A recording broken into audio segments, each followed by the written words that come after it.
Union ಯಾಕಂದ್ರೆ ಇತ್ತೀಚಿನ ವರ್ಷಗಳಲ್ಲಿ ಸಹಕಾರ ಸಪ್ತಾಹದ ಒಂದು ದಿನದ ಕಾರ್ಯಕ್ರಮವನ್ನ ಕೋಲಾರ ಮತ್ತು ಚಿಕ್ಕಬಳ್ಳಾಪುರ ಕಾರ್ಯನಿರತ ಪತ್ರಕರ್ತರ ವಿರೋಧ ಸಹಕಾರ ಸಂಘದ ಆಶ್ರಯದಲ್ಲಿ ಹಮ್ಮಿಕೊಳ್ಳಲಿಕ್ಕೆ ನೆರವಾಗ್ತಾ ಇರುವಂತ ಮತ್ತೆ ಪ್ರತಿ ವರ್ಷ ಸಹಕಾರ ನೀಡ್ತಾ ಇರುವಂತ ಯೂನಿಯನ್ ನ ಎಲ್ಲ ಅಧ್ಯಕ್ಷರು ಮತ್ತು ಸಿಇಒ ಎಲ್ಲ ಡೈರೆಕ್ಟರ್ಗಳಿಗೆ ನಾನು ಧನ್ಯವಾದಗಳನ್ನ ಅರ್ಪಿಸ್ತಾ ಇದ್ದೀನಿ.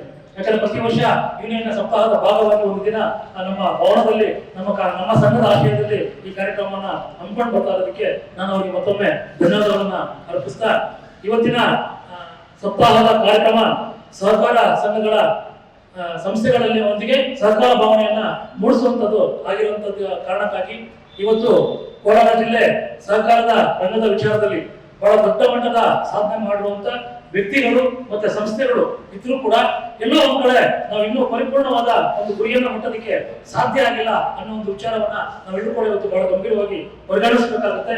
ಯಾಕಂದ್ರೆ ಸಹಕಾರದ ವಿಚಾರದಲ್ಲಿ ವಿಕಸಿತ ಭಾರತ ಅಂತ ಪ್ರಧಾನಮಂತ್ರಿಗಳು ಘೋಷಣೆಯನ್ನ ಮಾಡಿದ್ದಾರೆ. ಇವತ್ತು ಪರಸ್ಪರ ಸಹಕಾರ ಇಲ್ಲ ಅಂದ್ರೆ ಖಂಡಿತವಾಗ್ಲೂ ನಾವು ವಿಕಸಿತ ಭಾರತದ ಗುರಿಯನ್ನು ತಲುಪೋದಕ್ಕೆ ಸಾಧ್ಯನೇ ಇಲ್ಲ. ಆ ನಿಟ್ಟಿನಲ್ಲಿ ಇವತ್ತು ಎಲ್ಲಾ ವರ್ಗದ ಜನರನ್ನ ಮತ್ತು ಎಲ್ಲಾ ಸ್ತರದ ಜನರನ್ನು ಕೂಡ ಸಹಕಾರದ ಚಳವಳಿಯಲ್ಲಿ ನಾವಿವತ್ತು ತೊಡಸ್ಕೊಂಡಿಲ್ಲ ಅಂದ್ರೆ ವಿಕಸಿತ ಭಾರತದ ಕನಸು ಖಂಡಿತವಾಗ್ಲೂ ಸಾಧ್ಯ ಆಗೋದಿಲ್ಲ. ಅದೇ ರೀತಿ ವಿಕಸಿತ ಕೋಲಾರ ಅಭಿವೃದ್ಧಿ ಕೂಡ ಸಾಧ್ಯ ಆಗೋದಿಲ್ಲ ಅಂತ ನಾವೆಲ್ಲ ಭಾವಿಸಬೇಕಾಗುತ್ತೆ. ಆ ನಿಟ್ಟಿನಲ್ಲಿ ಇವತ್ತು ಕೋಲಾರ ಜಿಲ್ಲೆಯಲ್ಲಿ ಯಾಕಂದ್ರೆ ಸಹಕಾರ ಕ್ಷೇತ್ರವನ್ನ ಬಹಳ ದೊಡ್ಡ ಮಟ್ಟದಲ್ಲಿ ಬೆಳೆಸಿರುವಂತ ಮತ್ತು ರಾಷ್ಟ್ರೀಯ ಮತ್ತು ಅಂತಾರಾಷ್ಟ್ರೀಯ ಮಟ್ಟದಲ್ಲಿ ಸಹಕಾರಿಗಳು ಕೋಲಾರ ಜಿಲ್ಲೆಯಿಂದ ಬೆಳೆದು ಬಂದಿರುವ ಕಾರಣಕ್ಕಾಗಿ ಇವತ್ತು ಕೋಲಾರ ಜಿಲ್ಲೆಯ ಬಗ್ಗೆ ಇಡೀ ರಾಷ್ಟ್ರ ಹೆಮ್ಮೆಯಿಂದ ನೋಡುವಂತ ಒಂದು ಕೆಲಸ ಆಗ್ತಾ ಇದೆ. ಆ ನಿಟ್ಟಿನಲ್ಲಿ ಇವತ್ತು ಕೋಲಾರದ ಕೋಮಲ್ ಇವತ್ತು 100 ಜನರಿಗೆ ಯಾಕಂದ್ರೆ ಇವತ್ತು ನಾವು ಎಷ್ಟೇ ಬರಗಾಲ ಬಂದ್ರು ಕೂಡ ನಮ್ಮ ಜಿಲ್ಲೆಯ ಯಾವುದೇ ಒಬ್ಬ ರೈತ ಕೂಡ ಆತ್ಮಹತ್ಯೆ ಮಾಡೋದಕ್ಕೆ ಮುಂದಾಗೋದಿಲ್ಲ ಅಂದ್ರೆ ಅದಕ್ಕೆ ಪ್ರಮುಖ ಕಾರಣ ನಮ್ಮ ಕೋಲಾರ ಚಿಕ್ಕಬಳ್ಳಾಪುರ ಹಾಲು ಒಕ್ಕೂಟ. ಯಾಕಂದ್ರೆ ಹಾಲು ಒಕ್ಕೂಟದ ಕಾರಣದಿಂದಾಗಿ ಇವತ್ತು ನಾವೆಲ್ಲರೂ ಕೂಡ ನೆಮ್ಮದಿಯಿಂದ ಬದುಕುವಂತ ವಾತಾವರಣ ಇವತ್ತು ಸೃಷ್ಟಿಯಾಗಿದೆ.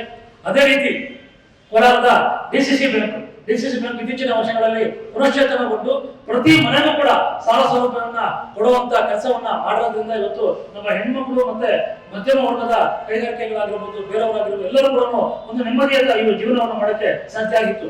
ಆ ನಿಟ್ಟಿನಲ್ಲಿ ಇವತ್ತೆಲ್ಲೋ ಒಂದ್ ಕಡೆ ಆ ಎರಡು ಸಂಸ್ಥೆಗಳು ಕೂಡ ಎಲ್ಲೋ ಒಂದ್ ಕಡೆ ಸಮಸ್ಯೆಗಳೆಲ್ಲ ಸುಳಿಯಲ್ಲಿ ಸಿಗಾಗ್ತಾ ಇದೆ.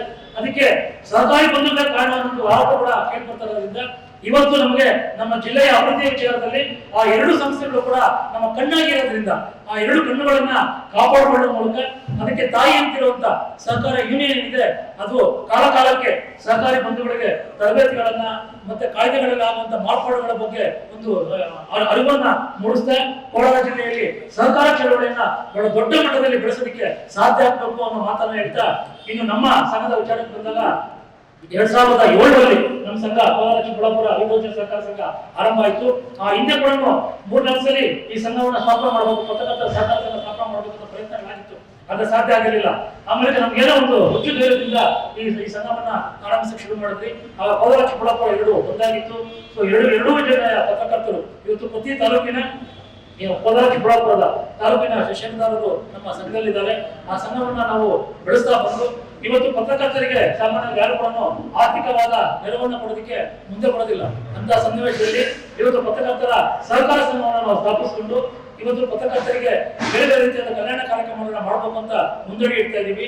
ಇವತ್ತಿನ ದಿನಮಾನದಲ್ಲಿ ನಾವು ಪತ್ರಕರ್ತರಿಗೆ ಅರ್ಜಿ ಹಾಕಿದವರು ಎಲ್ಲರೂ ಕೂಡ 10,000, 15,000, 25,000 ಮತ್ತು 50,000 ತಕ್ಷಣಕ್ಕೆ ಸಾಲವನ್ನ ಮಂಜೂರು ಮಾಡ್ತಾ 90-95% ಹೆಚ್ಚು ಸಾಲ ವಸೂಲಾತಿ ಪ್ರಮಾಣದಲ್ಲಿ ನಾವು ನಮ್ಮ ಸಂಘವನ್ನ ಬಹಳ ಅಚ್ಚುಕಟ್ಟಾಗಿ ನಡೆಸಿಕೊಂಡು ಮುಂದೆ ಹೋಗ್ತಾ ಇದ್ದೀವಿ. ಆ ನಿಟ್ಟಿನಲ್ಲಿ ಕೋಲಾರದ ಸಹಕಾರ ಬಂಧುಗಳ ನೆರವು ನಮಗೆ ಬಹಳ ಚೆನ್ನಾಗಿ ಸಿಕ್ಕಿದೆ. ಇನ್ನು ಕೂಡ ನಮ್ಮ ಸಂಘದ ಬೆಳವಣಿಗೆಯಲ್ಲಿ ನಿಮ್ಮೆಲ್ಲರ ಪಾತ್ರ ನಮಗೆ ಬಹಳ ಸಹಕಾರ ಮತ್ತು ನೆರವು ಬೇಕಾಗುತ್ತೆ. ಕೋಲಾರದ ಕಾರ್ಯನಿರತ ಪತ್ರಕರ್ತರ ಸಹಕಾರ ಸಂಘವನ್ನು ಕೂಡ ಬಹಳ ದೊಡ್ಡ ಮಟ್ಟದಲ್ಲಿ ಬೆಳೆಸಬೇಕು ಅನ್ನೋ ಉದ್ದೇಶವನ್ನು ಇಟ್ಕೊಂಡಿದ್ದೀರಿ. ಆಮೇಲೆ ನನ್ನ ಮುಖ್ಯ ಬೇಡಿಕೆ ಏನಂದ್ರೆ ನಮ್ಮ ಸಂಘದ ಮೂಲಕ ನಮ್ಮೆಲ್ಲ ಪತ್ರಕರ್ತರು ಮನೆಗಳನ್ನ ನಿವೇಶನ ರಹಿತರು ಮತ್ತೆ ವಸತಿ ರಹಿತರು, ಹಾಗಾಗಿ ಅವ್ರ ಜಾಸ್ತಿ ಜನಕ್ಕೆ ಸ್ವಂತ ಮನೆಗಳಿಲ್ಲ, ಸ್ವಂತ ನಿವೇಶನಗಳು ಕೂಡ ಇಲ್ಲ. ಆ ನಿಟ್ಟಿನಲ್ಲಿ ಕೋಲಾರದ ಜಿಲ್ಲೆಯಲ್ಲಿ ಇದುವರೆಗೂ ಕೂಡ ಪತ್ರಕರ್ತರಿಗಾಗಿ ನಿವೇಶನಗಳನ್ನು ಕೊಟ್ಟಿದ್ದಾಗಲಿ ಮನೆಗಳನ್ನ ಕೊಟ್ಟಿದ್ದಾಗಲಿ ಇಲ್ಲ. ಆ ತರದ ಘಟನೆಗಳೇ ನಡೆದಿಲ್ಲ ನಮ್ಮಲ್ಲಿ. ಹಿಂದೆ ಎಲ್ಲೋ ಒಂದ್ ಕಡೆ ನಮ್ಮ ಪ್ರಹ್ಲಾದ್ ಆಗಿರ್ಬೋದು, ನಮ್ಮ ಪ್ರಭಾಕರ್ ಆಗಿರ್ಬೋದು, ಬೆಂಗಳೂರು ಸೈಟ್ ಅನ್ನ ಕೊಟ್ಟಿರೋದು ಬಿಟ್ರೆ ಆ ನಂತರ ಇವತ್ತು ನಮ್ಮ ಕೊಡಪಾದ ಜಿಲ್ಲೆಯಲ್ಲಿ 250ಕ್ಕೂ ಹೆಚ್ಚು ಜನ ಸಹಕಾರ ಸಂಘದ ಷೇರುದಾರರಾಗಿದ್ದೀರಿ. ಮತ್ತೆ ಪತ್ರಕರ್ತರ ಸಂಘದ ಕೂಡ ನಾವು ಮೆಂಬರ್ಶಿಪ್ ಪಡ್ಕೊಂಡಿದ್ದೀರಿ. ನಮ್ಮ ಕೋಲಾರ ಸಹಕಾರ ಅಂತ ಪಡ್ಕೊಂಡಿರುವಂತ ಪುತ್ತೂರು ಮಂಡ್ಯ ಸರ್ ಅವರು, ಅನಿಲ್ ಕುಮಾರ್ ಅವರು, ಇಂಚರ ಗೋವಿಂದರಾಜ್ ಅವರು ಮತ್ತು ಸಹಕಾರ ಬಂಧುಗಳೆಲ್ಲ ಮನಸ್ಸು ಮಾಡಿದ್ರೆ ಕೋಲಾರದ ಪತ್ರಕರ್ತರಿಗೆ ಆಯಾ ತಾಲೂಕುಗಳ ಮಟ್ಟದಲ್ಲಿ ಎಲ್ಲ ಶಾಸಕರು ಕೂಡ ಇದಕ್ಕೆ ಕೈಗೊಳಿಸಬೇಕಾಗುತ್ತೆ. ನೀವೆಲ್ಲ ಕೂತ್ಕೊಂಡು ಎಲ್ಲರೂ ಕೂಡ ಮನಸ್ಸು ಮಾಡಿ ಕೋಲಾರದಲ್ಲಿ ಪತ್ರಕರ್ತರಿಗೆ ಒಂದು ನಿವೇಶನಗಳನ್ನ ಕೊಡುವಂತ, ಕಡಿಮೆ ದರದಲ್ಲಿ ನಿವೇಶನಗಳನ್ನ ಕೊಡುವಂತ ಕೆಲಸವನ್ನ ನಾವೆಲ್ಲ ಮಾಡಿದ್ರೆ ನಮ್ಮ ಸಂಘದ ಜೊತೆಗೆ ನಿಂತ್ಕೊಂಡು ನಾವೆಲ್ಲ ಕೂಡ ನಿಮ್ಮ ಸೇವೆಯನ್ನು ಸ್ಮರಿಸ್ಕೊಳ್ತೀವಿ. ಆ ನಿಟ್ಟಿನಲ್ಲಿ ನೀವೆಲ್ಲ ಕಾರ್ಯೋನ್ಮುಖರಾಗಬೇಕು ಅಂತ ನಾನು ನನ್ನ ಮನವಿಯನ್ನ ಎಲ್ಲ ಸಮಸ್ತ ಪತ್ರಕರ್ತರು ಕೂಡ ಬಿಡ್ತಾ ನನ್ನ ಮಾತನ್ನು ಮುಗಿಸ್ತೀನಿ. ನಮಸ್ಕಾರ. ಜೈ ಸರ್ಕಾರ. ಯೂರಾಲಜಿ ವಂಶೋದಯ ಆಸ್ಪತ್ರೆಯಲ್ಲಿ ನಾವು ಸಮಗ್ರ ಮೂತ್ರಶಾಸ್ತ್ರದ ಆರೈಕೆಯನ್ನ ಒದಗಿಸುತ್ತೇವೆ.